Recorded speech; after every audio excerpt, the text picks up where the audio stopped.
अस्सलाम वालेकुम dear engineers. आज के टॉपिक में हम एक और अहम टॉपिक डिस्कस कर रहे हैं सिविल इंजीनियरिंग बेसिक नॉलेज के पॉइंट ऑफ व्यू से कि आप लोग बीइंग ए साइट इंजीनियर आप लोगों के लिए बहुत इंपॉर्टेंट होने वाला है ये topic, how to calculate the number of blocks for a wall. अब एक वॉल है, उसके लिए आप लोग नंबर ऑफ ब्लॉक्स किस तरह से कैलकुलेट कर सकते हैं।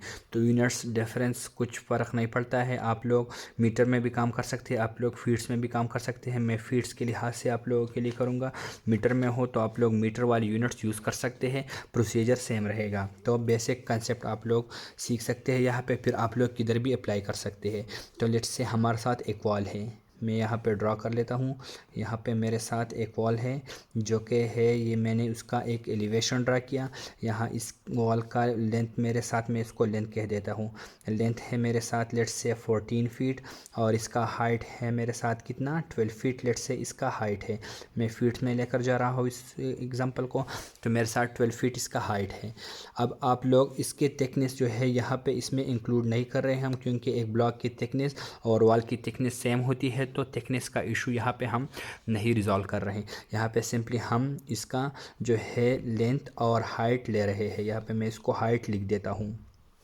अब इन दोनों मेजरमेंट से मैं यहाँ के नंबर ऑफ़ ब्लॉक्स कैलकुलेट कर सकता हूँ। जैसे इस वॉल में कोई ना विंडो है ना डोर है, तो इसको किस तरह से कैलकुलेट करेंगे। फिर हमारे साथ अगर विंडो और डोर हो तो उनका एरिया हम लोग डिडक्ट करेंगे, उसके बाद हम ब्लॉक्स नंबर ऑफ़ ब्लॉक्स निकालेंगे।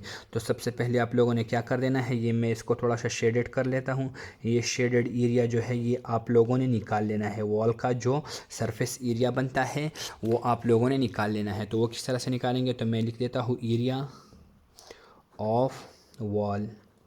यहाँ पे मेरे साथ एरिया ऑफ वॉल क्या कितना आएगा, ये 14 फीट इसका लेंथ है और हाइट इसका 12 फीट है। इन दोनों को आप लोगों ने मल्टीप्लाई कर देना है। मैं लिख देता हूँ लेंथ मल्टीप्लाई हाइट, तो मैं लिख देता हूँ 14 फीट मल्टीप्लाई 12 फीट। मेरे साथ ये कितना आ जाएगा, आप लोग कैलकुलेटर से कर ले तो 168 स्क्वायर फीट आ जाता है। SFT मैंने लिख दिया, ये आप लोगों को याद होना चाहिए। तो 168 स्क्वायर फीट के लिए हमने नंबर ऑफ़ ब्लॉक्स कैलकुलेट करने हैं। मैंने इस वॉल का एरिया निकाल लिया, अब इसके लिए नंबर ऑफ़ ब्लॉक्स कैलकुलेट कर रहा हूँ मैं। तो एक ब्लॉक का एरिया कितना है वो किस तरह से आप लोग कैलकुलेट कर सकते हैं। तो अगर ब्लॉक का मैं आप लोगों को यहाँ पे स्केच ड्रा करूँ तो कुछ इस तरह से ब्लॉक होता है। आप लोग साइड पे देखते होंगे, ये फ़र्ज़ करें हमारे साथ एक ब्लॉक है इस तरह से कुछ। तो इसका जो जिस सरफेस के लिहाज से ये लगता है तो ये 16 इंच होता है, इसका एक साइड 16 इंच। और इसका हाइट जो होता है, जो वॉल के हाइट को कवर कर रहा होता है, वो हमारे साथ कितना होता है, ये 8 इंच होता है। ये आप लोगों को पता होना चाहिए। तो वेट भी इसका 8 इंच होता है, चेंज भी हो सकता है, लेकिन हम ये 2 डायमेंशन लेकर चलते हैं। तो यहाँ पे हम इसका एक ब्लॉक का एरिया कैलकुलेट करेंगे, तो हम लिखेंगे एरिया ऑफ वन ब्लॉक। एक ब्लॉक का एरिया पहले आप लोग कैलकुलेट करोगे वो कितना आता है। तो एक ब्लॉक का एरिया मैं कैलकुलेट अगर कर लूँ तो 16 इंचेस को मैं फीट्स में कन्वर्ट करूँगा, तो 16 डिवाइडेड बाई 12 करूँगा मल्टीप्लाई, ये 8 इंच को भी फीट में कन्वर्ट करूँगा, 8 डिवाइडेड बाई 12। इन दोनों साइड्स को मैंने मल्टीप्लाई किया लेकिन फीट्स के हिसाब से कैलकुलेट किया। तो यहाँ से मेरे साथ कितना आ जाता है, 16 डिवाइड बाई 12 से मेरे साथ अगर आप लोग कैलकुलेटर पर कर ले तो ये 1.33 आ जाता है। यहाँ पर मैं फीट का सिंबल लिख देता हूँ, और 8 इंच को अगर करें तो ये 0.67 में लिख देता हूँ। मैंने राउंड अप कर लिया, 0.666 आ रहा है लेकिन 0.67 मैंने ले लिया। अब इन दोनों को अगर आप लोग मल्टीप्लाई कर लें तो इससे हमारे साथ एक ब्लॉक का एरिया जो है वो कितना आ जाता है, 0.8911। ये एक ब्लॉक का एरिया आ जाता है, वन ब्लॉक एरिया। मैं इसको लिख देता हूँ। अब आप लोगों ने वॉल का जो टोटल एरिया आप लोगों के साथ आया है ये 168 मेरे साथ आया है, इसको डिवाइड करेंगे वन ब्लॉक के एरिया से। मैं लिख देता हूँ नंबर ऑफ ब्लॉक्स नीडेड। मेरे साथ कितने नंबर ऑफ ब्लॉक्स चाहिए, मैं लिख देता हूँ टोटल एरिया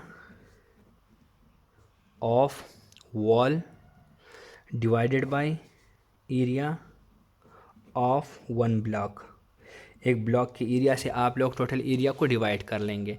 तो यहाँ पे मैं क्या लिख देता हूँ, टोटल एरिया मेरे साथ कितना आता है यहाँ पे 168 डिवाइडेड बाय एक ब्लॉक का एरिया मेरे साथ कितना है 0.8911। तो इससे मेरे साथ 188 पॉइंट समथिंग आ जाता है, 188.5 आ जाता है। तो आप लोग 189 ब्लॉक्स लिख सकते हैं। तो इस वॉल के लिए मेरे साथ कितना आ जाता है 189 ब्लॉक्स आ जाते हैं कि आप लोग यहाँ पे लगा लें। अब अगर आप लोगों के साथ इसमें कोई डिडक्शंस हो, डिडक्शंस का क्या मकसद है, मतलब आप लोगों के साथ इस वॉल में कोई विंडो आता है, कोई वेंटिलेटर आता है, कोई डोर आ जाता है, तो वो फिर आप लोग किस तरह से करेंगे, वो आप लोग यहाँ पे इस एरिया ऑफ वॉल पहले निकालेंगे। सिंपल यहाँ पे लेंथ मल्टीप्लाई हाइट करेंगे, उसके बाद जितनी भी डिडक्शन है, फ़र्ज़ करें हमारे साथ एक डोर है जो कि है हमारे साथ इस तरह से 7 फीट उसका हाइट है, यहाँ मैं लिख देता हूँ 7 फीट इसका हाइट है, और यहाँ पे मेरे साथ इसका 4 इंच जो है 4 फीट जो है ये इसका वेट है, एक डोर है मेरे साथ। इस तरह से विंडोज़ भी आप लोग कर सकते हैं। तो मैं इसको 7 मल्टीप्लाई 4 करूँगा, 7 मल्टीप्लाई 4 से 28 आ जाएगा, फिर 28 स्क्वायर फीट को मैं माइनस करूँगा किससे, ये 168 से। 168 से आप लोग ये पहले माइनस करेंगे। उसके बाद आप लोगों के साथ जितना भी एरिया आ जाता है उस एरिया को आप लोग एक ब्लॉक के एरिया से डिवाइड करेंगे, तो आप लोगों के साथ क्या आ जाएगा, नंबर ऑफ ब्लॉक्स आ जाएंगे उस वॉल के लिए जिसमें कोई डोर्स ओपनिंग्स हो या कोई और विंडोज़ के लिए ओपनिंग्स हो या वेंटिलेटर्स वगैरह के लिए ओपनिंग हो। तो इस तरह से आप लोग साइड पे नंबर ऑफ़ ब्लॉक्स जो है वो कैलकुलेट कर सकते हैं। होपफुली ये टॉपिक आप लोगों को समझ आ गया होगा। शुक्रिया।